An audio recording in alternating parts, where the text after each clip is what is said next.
The space station was always busy. Ships came and went every hour. Traders shouted prices. Workers carried heavy boxes. Children of many species ran between the legs of adults. The air smelled like fuel and strange foods from 100 different worlds. In the middle of all this noise and movement, there was one quiet corner. It was near the back of the main cantina, where the lights were dim and the seats were old. Nobody sat there. Nobody wanted to sit there, because that was where always sat. Her people came from a cold moon far away from the station. They had pale blue skin that looked like winter ice. Their eyes were large and silver like two small moons. They had thin arms and long fingers. Most species thought they looked strange. Some thought they looked scary. But that was not why people stayed away from. They were known across the galaxy as carriers of bad luck. It was an old story, older than most civilizations remembered. Some said a once cursed a great empire, and that empire fell in one night. Some said could steal the life force of others just by touching them. None of these stories were true, but people believed them anyway. So sat alone. She had a small cup of warm water in front of her. She could not afford the fancy drinks that other aliens ordered. She worked in the lower levels of the station, cleaning filters and fixing small machines. The pay was bad. The hours were long, but it was the only job anyone would give her. Looked around the cantina. She saw a group of merchants laughing at a table near the window. They had green skin and 4 arms, and they were drinking something purple and expensive. At another table, a family of small furry creatures shared a meal together. The children made happy sounds as they ate. Everyone had someone. Everyone belonged somewhere. Looked down at her cup. The water was getting cold. She had been on the station for 3 years now. 3 years of cleaning. 3 years of hiding. 3 years of watching others live their lives while she existed in the shadows. Before the station, she had tried to live on a colony world. The other colonists had asked her to leave after 1 month. They said the crops were dying because of her. The crops were dying because of bad soil, but nobody wanted to hear that. Before the colony, she had worked on a trading ship. The captain had been kind at first, but when the ship hit a small asteroid and lost some cargo, the crew blamed. She had to leave at the next port. Before the ship, there had been other places. Other jobs, other failures, had stopped counting. She was 230 years old. They lived long lives. Sometimes thought that was the real curse, living long enough to be rejected 1,000 times. The cantina door opened. Did not look up. She never looked up anymore. Looking up meant seeing the fear in people's eyes. It meant watching them choose any seat except the ones near her. But something was different this time. The noise in the cantina changed. The usual sounds of talking and eating grew quiet. Heard whispers. She heard the word that always made her stomach tight. Human. Finally looked up. A human had walked into the cantina. He was young, maybe 30 years old by human counting. He had black hair that was a little too long, falling over his forehead. His skin was warm brown and his eyes were dark and calm. He wore simple clothes, the kind that workers wore. Nothing fancy, nothing expensive. Humans were still new to this part of the galaxy. They had only been traveling in space for about 200 years. That was nothing compared to other species. They had been in space for 10,000 years. They had been among the stars for even longer. But humans were different. Everyone knew that. Humans were not afraid of anything. They had fought wars against species twice their size. They had explored parts of space that other races avoided. They made friends with creatures that others called monsters. They laughed at danger. They smiled at death. And they did not believe in curses. Watched the human look around the cantina. He was searching for a seat. The cantina was crowded tonight. Most tables were full. The merchants waved at him. They had empty chairs at their table, a good seat near the window with a view of the stars. The human smiled and shook his head politely. felt her heart beating faster. She did not know why. The human would not come to her corner. Nobody came to her corner. But the human was walking toward the back of the cantina. He was walking toward her. Silver eyes grew wide. She looked behind her. Maybe there was someone else. Maybe there was something interesting back here that she had never noticed. There was nothing, just old walls and dim lights. The human stopped at her table. He looked down at her with those calm, dark eyes. There was no fear in them, no disgust, no pity. He just looked at her like she was a normal person. "Is this seat taken?" he asked. His voice was warm, friendly, like they had known each other for years. Opened her mouth, but no words came out. She had not spoken to anyone except her supervisors in months. She had forgotten how to have a normal conversation. The human waited. He did not look uncomfortable. He did not look like he wanted to leave. "No," finally said. Her voice was small and rough. "It is not taken." The human smiled. It was a real smile, the kind that reached his eyes. "Great," he said, and he sat down across from her. The whole cantina went silent. Could feel hundreds of eyes staring at them. She could hear the whispers starting again. "Is he crazy? Does he not know what she is? Someone should warn him." The human did not seem to notice. Or maybe he did not care. He leaned back in his chair and looked at like she was the most interesting thing in the room. He said, "just got here today, first time on this station." Stared at him. She waited for him to realize his mistake. She waited for him to see her blue skin and silver eyes and remember the stories. She waited for the fear to appear on his face. It never came. "What's your name?" asked. Swallowed hard, her throat felt dry. She said, "My name is." Smile grew wider. He repeated like he was tasting the word. "That's a beautiful name. Nice to meet you." And just like that, for the first time in 3 years, someone was sitting at her table. Did not know what to do. She did not know what to say. She just sat there, holding her cup of cold water, staring at this strange human who had chosen to sit with the most unwanted person on the station. The whispers continued around them, but just ignored them. He picked up a menu and started reading it like nothing unusual was happening. Like sitting with it was the most normal thing in the world. Felt something strange in her chest. It took her a moment to recognize it. Hope. She had not felt hope in a very long time. Ordered food like he had done this 1,000 times before. He pointed at things on the menu and asked the nervous waiter questions. The waiter was a young with bright green skin and shaking hands. He kept looking at like she might attack at any moment. "What's good here?" asked, completely ignoring the waiter's fear. Blinked. Nobody had asked for her opinion in years. I do not eat here often," she admitted. "I usually just get water." Frowned slightly, not in anger but in something that looked like concern.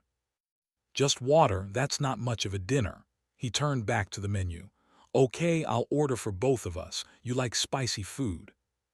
"I have never tried spicy food," said. "Then tonight you will." Grinned and ordered enough food for 4 people. The waiter hurried away, clearly happy to leave their table. Watched him go, then turned back too. The human was looking at her with curiosity in his dark eyes. "So," said, leaning forward, "tell me about yourself. What do you do on this station?" Hesitated. She was not used to this. People did not ask about her life. People did not want to know anything about her except how to stay away from her. "I work in maintenance," she said slowly. "I clean filters, fix small machines. It is not interesting work." "All work is interesting if you look at it the right way," said. "Without people like you, this whole station would fall apart. That sounds pretty important to me." Felt warmth spread through her chest. It was such a simple thing to say, but nobody had ever said it to her before. "What about you?" she asked, surprising herself. "What brings you to this station?" His face changed for just a moment.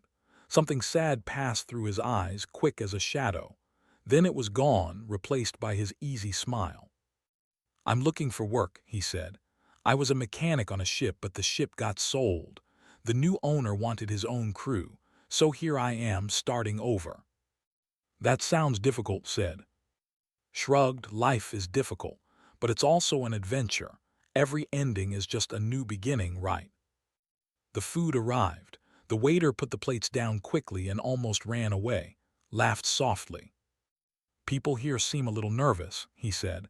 "Is it always like this?" Looked down at the table. She did not want to explain. She did not want to see his face change when he learned the truth about her species. "The station is busy," she said quietly. "People are always rushing." Nodded but could tell he did not fully believe her. He was smart. He would figure out the truth soon enough. But for now, he pushed one of the plates toward her. "Try this," he said. "It's some kind of noodle dish. The menu said it's popular with travelers." Picked up the eating utensil. Her long blue fingers looked strange holding something so ordinary. She was used to eating alone in her small room where nobody could see her. She took a bite. The flavors exploded in her mouth. Salt and heat and something sweet all mixed together. Her silver eyes went wide. "Good, right?" Laughed at her expression. "It is very good," admitted. She took another bite, then another. She had not realized how hungry she was. They ate together in comfortable silence for a while. Around them, the cantina slowly returned to its normal noise. People stopped staring so much. The whispers grew quieter. It was like the other aliens were starting to accept this strange sight, a human sharing a meal with a... "Can I ask you something?" said suddenly. Stomach tightened. Here it comes, she thought. He is going to ask about the curse. "Yes," she said, her voice small. "Why were you sitting alone?" asked. "This place is packed, but your whole corner was empty. Seemed strange to me." Put down her utensil. She looked at its face, searching for any sign of mockery or cruelty. She found nothing but honest curiosity. "My people," she began, choosing her words carefully, "have a bad reputation. Other species believe we bring misfortune, bad luck. Some even think we are cursed." She waited for to react, to push back from the table, to make an excuse and leave. Just nodded thoughtfully. "I've heard some stories," he said. "On the ship before I came here, some of the crew talked about the..." His heart sank, so he knew. He had known all along.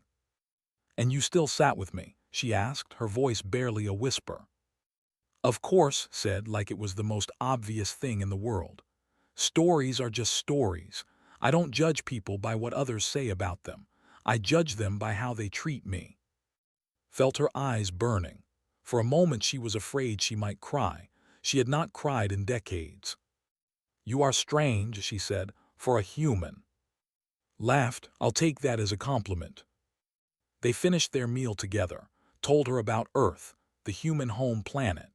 He described blue oceans and green forests and cities that touched the clouds. He talked about his family, about his mother who made the best soup in their village, about his father who taught him to fix machines. Listened to every word. She had never heard anyone talk about their home with such love. Her own memories of her home world were cold and distant, like looking at stars through thick glass.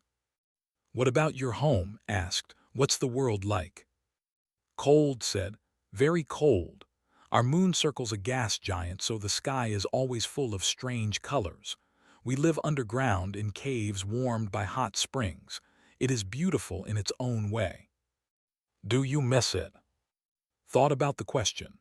She thought about the ice caves and the silver light and the sound of water dripping in the darkness. "Sometimes," she said, "but I cannot go back. My people. They have their own problems. They do not need more outcasts." His eyes softened. "You're an outcast among your own people, too." Nodded. She did not want to explain more. The pain was still too fresh, even after all these years. Reached across the table. For a moment thought he was going to touch her hand. Her whole body tensed. Nobody had touched her in years. but just picked up the last piece of bread from the basket between them. "Well," he said, breaking the bread in half and offering her one piece, "outcasts have to stick together, right?" Took the bread. Her fingers brushed against his for just a second. She expected him to pull back, to flinch at the touch of a. He did not move. He just smiled at her like they were old friends sharing a simple meal. "Thank you," said. The words felt strange in her mouth. She had not thanked anyone for anything in so long. "For what?" asked. "For sitting with me, for talking to me, for," she struggled to find the right words, "for treating me like a person." Smile faded into something more serious, more real. "Everyone deserves to be treated like a person," he said. "I don't understand why that's so hard for some people to understand." Looked at this human, this strange creature from a young species that had only been among the stars for 2 centuries. She had met members of ancient civilizations, beings who had lived for thousands of years. None of them had ever shown her this much kindness. Maybe the stories about humans were true, she thought. Maybe they really were different. The cantina was starting to empty. The late hour was sending people back to their homes and ships, looked around and stretched. "I should find a place to sleep," he said. "First day on a new station is always the hardest." Felt a sudden panic. He was going to leave. She would be alone again. "Will you," she stopped, embarrassed by her own need, "will you come back here tomorrow?" Stood up and looked down at her. His dark eyes were warm in the dim light. "Same table?" he asked. "Same table," confirmed. Nodded. "Then I'll be here. Save me a seat, okay?" He walked toward the door. At the entrance, he turned and waved at her. Then he was gone, disappearing into the crowded corridors of the station. Sat alone at her table, but somehow the loneliness did not feel as heavy as before. For the first time in 3 years, she had something to look forward to. The next day, woke up earlier than usual. She lay in her small bed in her small room and stared at the metal ceiling. The room was barely big enough for a bed and a shelf. The walls were gray and cold, but had stopped noticing these things long ago. Today felt different.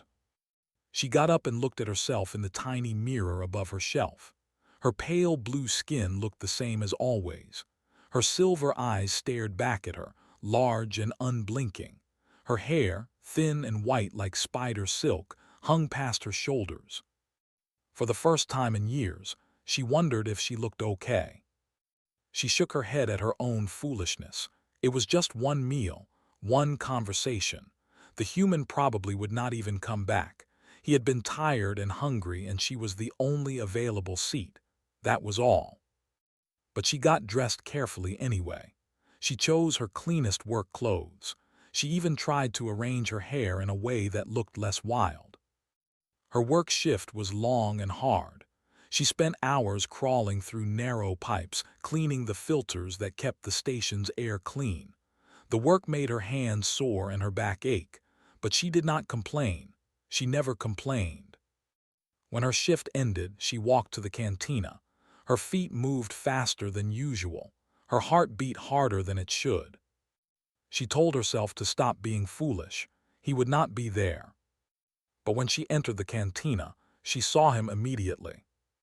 Was sitting at her table, the same table in the dark corner where nobody ever sat. He was reading something on a small screen, his brow furrowed in concentration. When he saw her, his face broke into that warm smile she remembered from the night before. He waved at her like they were old friends. "I was starting to think you forgot about me." Walked to the table on legs that felt weak. She sat down across from him, still not quite believing he was real. "You came back," she said. "I said I would," put away his screen. "I always keep my promises." Did not know what to say. She sat there, her hands folded in her lap, feeling awkward and out of place. She had forgotten how to act around people who actually wanted to spend time with her. Seemed to understand. He did not push her to talk. Instead, he picked up a menu and started discussing the food options out loud, filling the silence with his warm voice. They ordered dinner. This time was brave enough to choose her own dish, cheered when she picked something spicy. "You're getting adventurous," he said. "I like it." As they waited for their food, told her about his first day on the station. He had found work at a repair shop in the lower levels. The pay was not great, but the owner seemed honest. "It's hard being the new guy," admitted. "Everyone looks at you like you don't belong, but that's okay, I'm used to it." "Humans are still new to this part of space," said. "Many species do not trust you yet." "Do you trust me?" asked. The question caught off guard. She thought about it seriously before answering. "I do not know," she said honestly. "I have trusted people before. It did not end well." Nodded slowly. "That's fair, trust has to be earned. I'll just have to prove myself." Their food arrived. As they ate, noticed that the cantina was watching them again. The whispers were back, louder than the night before. She could hear fragments of conversations from nearby tables. "The human is back with the... Does he want to die? Maybe he doesn't know better. Humans are young and foolish." His appetite disappeared. She put down her utensil and looked at her plate. "They are talking about us," she said quietly. Glanced around the cantina casually. He had heard the whispers too, but his expression did not change. "Let them talk," he said. "Words can't hurt us." "You do not understand," said, her voice tight. "If people see you with me too often, they will think you are cursed too. They will stop giving you work. They will treat you like they treat me." She looked up at him, her silver eyes full of worry. "You should not sit with me anymore. It is not safe for you." Stopped eating. He put down his utensil and looked at her with an expression she could not read. He said, "Let me tell you something about humans." He leaned forward, his dark eyes serious. "On Earth, our home planet, we have a long history of treating each other badly. We divided ourselves by the color of our skin, by the place we were born, by the gods we prayed to. We hurt each other for reasons that made no sense. We called each other cursed and evil and wrong." He paused, his jaw tight with old anger. "But we learned. Slowly, painfully, we learned that all of that was foolish, that the only thing that matters is how a person treats others, not what they look like, not where they come from, not what stories people tell about them." Reached across the table. This time he did take's hand. His fingers were warm against her cold skin. "I don't care what anyone says about you," he said. "I don't care about curses or bad luck or any of that. When I look at you, I see a person who has been hurt by ignorance and fear, and I refuse to be part of that." Stared at their joined hands. His skin was so different from hers, warm where she was cold, dark where she was pale, but somehow they fit together. "Why?" she asked, her voice breaking. "Why do you care? You do not even know me." "Then let me know you," said.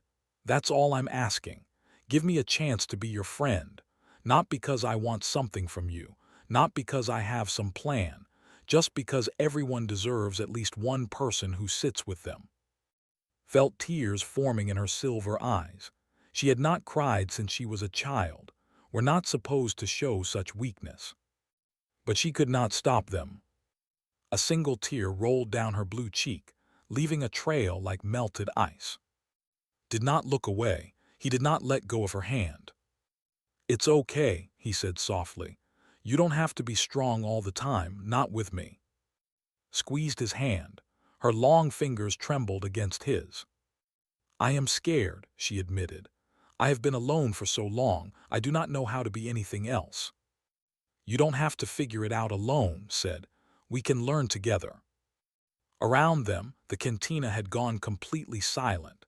Every alien in the room was watching the human hold hands with the... It was a scene that should not exist, a moment that broke every rule they had ever known. A merchant stood up from his table. He was older, with dark green skin and a face lined with years. "Human," he called out, "you are making a mistake that will bring you nothing but suffering." Looked at the merchant. His expression was calm, but there was steel in his voice. With respect, said, "My choices are my own, and I choose to sit with my friend." The word hit like a wave, friend. He had called her his friend. The merchant shook his head in disgust. He threw some money on his table and walked out of the cantina. A few others followed him, muttering about foolish humans and cursed aliens. But not everyone left. Some aliens stayed in their seats, watching with curious eyes. A few of them even looked thoughtful, like they were seeing something they had never considered before. Turned back to, he was still holding her hand. "So," he said, his smile returning, "same table tomorrow." Wiped her tears with her free hand. For the first time in longer than she could remember, she smiled. It was a small smile, hesitant and unpracticed, but it was real. "Same table," she said, "tomorrow and every day after." His grin grew wider. "That sounds like a plan." They finished their meal together, still holding hands across the table. The cantina slowly returned to normal. The whispers faded. Life went on. But something had changed. Could feel it in her chest, warm and bright like a star being born. She was not alone anymore. Days turned into weeks, weeks turned into months. Every evening, without fail, came to the cantina. Every evening he sat at its table in the dark corner. And every evening they talked and laughed and shared their meals like two friends who had known each other for years. Began to change. It happened slowly, so slowly that she almost did not notice. But other people noticed. Her supervisor at the maintenance department noticed that she worked faster and made fewer mistakes. The workers in the corridors noticed that she walked with her head higher. The vendors in the market noticed that she sometimes said hello when she passed by. The scared, silent who had hidden in the shadows was becoming someone new. "You seem different lately," I said to her one day. He was a small creature with brown fur and big ears. His name was, and he had worked next to for 2 years without ever speaking more than necessary. Looked at him in surprise, different how? Thought about it, less sad I think, more alive. Did not know what to say. She had not thought of herself as sad before. She had thought of herself as realistic, accepting, prepared for the worst. But maybe was right. Maybe she had been sad for so long that she had forgotten what any other feeling was like. That evening, she told about the conversation. "You're as smart," said, sipping his drink. "You are different, I can see it too." "Is that good?" asked. "What do you think?" Considered the question. She thought about how she used to feel, waking up each morning with nothing to look forward to. She thought about how she felt now, counting the hours until she could see again. "I think it is good," she said. "I think you have been good for me." Smiled, but there was something complicated in his eyes, something he was not saying. Said carefully, "You have been my friend for 3 months now, but you never talk about yourself. Not really. I know about Earth. I know about your parents, but I do not know why you came here. I do not know what you are looking for." Smile faded. He looked down at the table, his fingers tracing patterns on the worn surface. "You're right," he said quietly. "I haven't been fair to you. You've shared so much with me and I've been holding back." He took a deep breath. "I had a sister," he said. "Her name was, she was younger than me by 2 years." Notice the past tense. Had was, her heart grew heavy. "What happened to her?" she asked gently. "She was sick," said. "A disease that doctors couldn't cure. She spent the last year of her life in a hospital, surrounded by machines and tubes. I visited her every day. I told her stories about space and aliens and adventures. I promised her that one day I would go to the stars and see amazing things for both of us." His voice cracked slightly. "She died 3 years ago. After that, I couldn't stay on Earth anymore. Everything reminded me of her, so I joined a ship and left. I've been traveling ever since, trying to find, I don't know, something." Reached across the table and took his hand. It was becoming natural now, this small contact between them. "I am sorry," she said. Losing someone you love is the hardest thing. Squeezed her hand. The thing is, he continued, was different too. She was born with marks on her skin, patterns that made her look different from other humans. Some people were cruel to her because of it. They said she was strange, wrong, unlucky. He looked up his dark eyes bright with unshed tears. That's why I sat with you that first night. When I saw you sitting alone, with everyone avoiding you, I thought about how she always wished someone would just sit with her and treat her like a normal person. I couldn't save my sister, but I thought maybe I could do for you what I wished someone had done for her. Felt her chest tighten.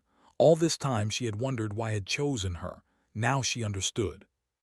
You sat with me because of your sister, she said. At first, admitted, but that changed quickly.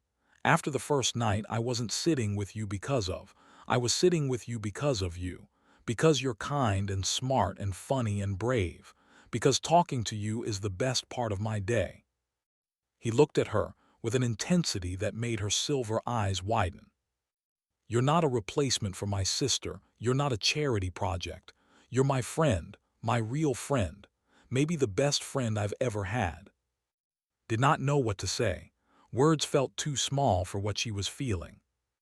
So instead, she stood up and walked around the table, looked up at her in confusion. Then she did something she had not done in over 100 years. She hugged him. Her thin arms wrapped around his shoulders. Her head rested against his. She held him tight, like he might disappear if she let go. Froze for a moment. Then he hugged her back, his arms strong and warm around her. Thank you, whispered against his ear. Thank you for seeing me. Thank you for letting me, whispered back. They stayed like that for a long time, two outcasts holding each other in the dark corner of a crowded cantina. Around them, the universe continued its endless turning. Ships came and went. People lived their lives. But in that moment, nothing else existed except the two of them. When they finally separated, noticed that the cantina had gone quiet again. Everyone was staring at them. But this time, the stares were different. There was less fear, less disgust, more confusion and curiosity. A young female approached their table. She looked nervous, her four hands clasped together. Excuse me, she said softly. I wanted to apologize. And looked at her in surprise. My father is the merchant who yelled at you weeks ago, the young explained. He taught me to fear your kind. He said they were dangerous, but watching you too, I'm starting to think he was wrong. She looked at directly, something that rarely happened. You don't seem dangerous, the young said. You seem lonely, like you just needed someone to be kind to you. Felt tears threatening again. She blinked them back. Thank you, she said. That means more than you know. The young smiled shyly. Then she went back to her table, where her father was watching with a disapproving frown. But the damage was done, or rather the healing had begun. That night, two more aliens approached, and one was the furry creature who had served them on the first night. He apologized for being scared and asked if he could bring them free desserts. The other was an older alien with scales like rainbows, who told them that their friendship was beautiful and rare. Word was spreading through the station. The story of the human who sat with them was becoming a legend. People talked about it in corridors and markets and ships. They argued about what it meant. Some said the human was foolish. Some said he was brave. Some said he was changing everything they thought they knew about curses and luck and the way the universe worked. And did not pay attention to the stories. They just kept meeting every evening at the same table in the same corner. But knew that something bigger was happening, something that went beyond her end. Humans had only been in space for 200 years. In that short time, they had already challenged things that other species had accepted for thousands of years. Maybe that was why the galaxy found them so unsettling. Maybe that was why the galaxy needed them so badly.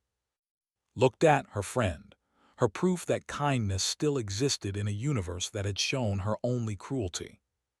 For the first time in 230 years, she believed that the future might be better than the past. 1 year had passed since first sat its table. The station had changed, everything had changed. The dark corner of the cantina was no longer empty. Every night, aliens of all species gathered there, drawn by the story of the human and they came to see for themselves. They came to understand. Some even came to ask for advice. "How do you do it?" a young alien asked one evening. She was small and covered in soft feathers, and her eyes were wide with wonder. "How do you ignore what everyone says about aren't you scared of the curse?" Laughed and put his arm around shoulder. It was such a casual gesture now, something they did without thinking. "The only curse I'm scared of," said, "is the curse of being alone, and thanks to I don't have to worry about that." Smiled at him, a real smile, open and warm. She smiled often now. Her face had learned how to do it again. The young alien looked at them with amazement. Then she looked at her own companion, a large creature with thick gray skin who had been avoiding a traitor for years. "Maybe," the young alien said slowly, "we should talk to him, the traitor, I mean.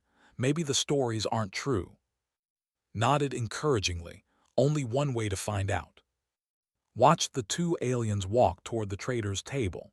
She watched the traitor's face change from shock to disbelief to cautious hope. She watched a conversation begin that might end centuries of fear. "You started something," said two, "something bigger than us." "We started something," corrected. "I just sat down. You let me in. That took more courage than anything I did." Thought about that. She thought about the fear she had felt that first night, the certainty that would reject her like everyone else had, the decision to answer his question and say her name. Maybe he was right. Maybe letting someone in was its own kind of bravery. The cantina door opened, and a group of humans walked in. This was common now. Word had spread to human ships and colonies that there was a station where one of their kind had done something remarkable. Humans came to see that had befriended. They came to shake her hand and thank her for giving their species a good name. Had never expected to be famous. She had never expected to be thanked.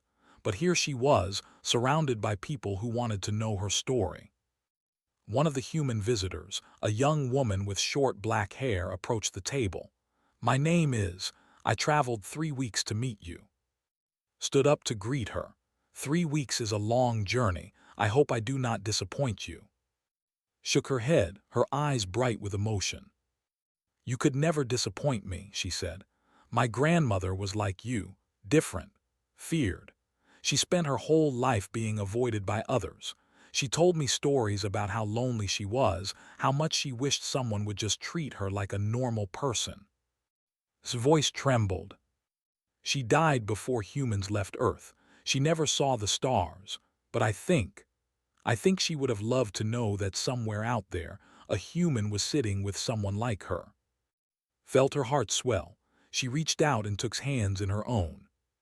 "Your grandmother sounds like a wonderful person," said. "I would have been honored to know her." Wiped her eyes and smiled. "She would have loved you," she said. "She really would have." The evening continued. More visitors came and went. More stories were shared. The cantina hummed with life and laughter and hope. When the crowds finally thinned and the late hour arrived, and found themselves alone at their table, the same table where everything had begun 1 year ago, said, "Do you ever think about the future?" Sometimes, admitted. "Why?" Looked around the cantina. She looked at the tables that were no longer empty. She looked at the corner that was no longer dark. "I used to be afraid of the future," she said. "I thought it would just be more of the same, more loneliness, more rejection, more proof that I was unwanted." She turned to look at. His dark eyes reflected the dim lights. "But now," she continued, "I think the future might be beautiful. I think we might be building something that will last longer than either of us." Reached over and took her hand. His fingers laced through hers perfectly. "The galaxy is changing," he said. "I can feel it. Old fears are breaking down. Old walls are crumbling. And it's not just because of us. It's because of everyone who saw what we had and decided they wanted it too. He squeezed her hand. We lit a spark, but the fire belongs to everyone. Thought about all the conversations she had witnessed over the past year.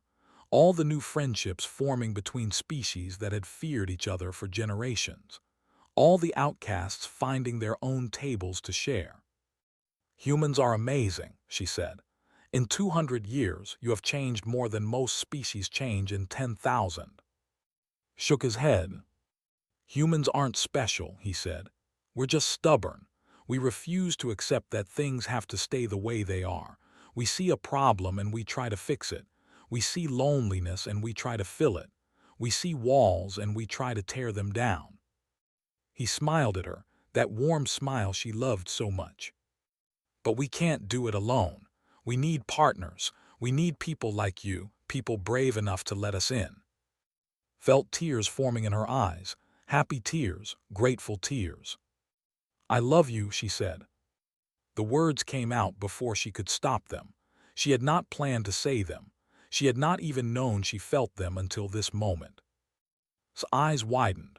For a moment, feared she had made a terrible mistake. But then his face broke into the biggest smile she had ever seen. I love you too, he said. I think I've loved you since the first night, since you looked at me with those silver eyes and said your name. Laughed. It was a sound she had forgotten she could make, a sound of pure joy. We are strange, she said. A human and the galaxy will not know what to do with us.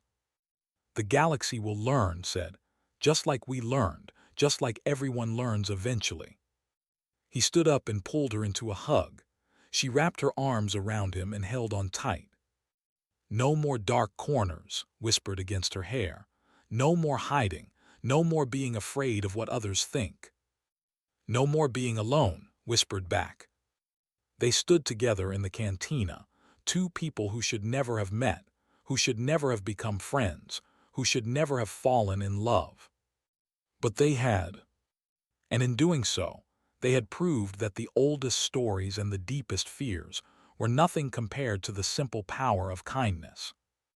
The galaxy was vast and cold and full of dangers, but it was also full of possibilities, full of people waiting to be seen, full of tables waiting to be shared. Had thought she was unwanted, but had settled beside her like she was a queen. And in the end, that made all the difference. The cantina lights dimmed as the night grew late, but in the corner where two outcasts had found each other, a different kind of light was shining. A light that would spread across the stars. A light that would never go out.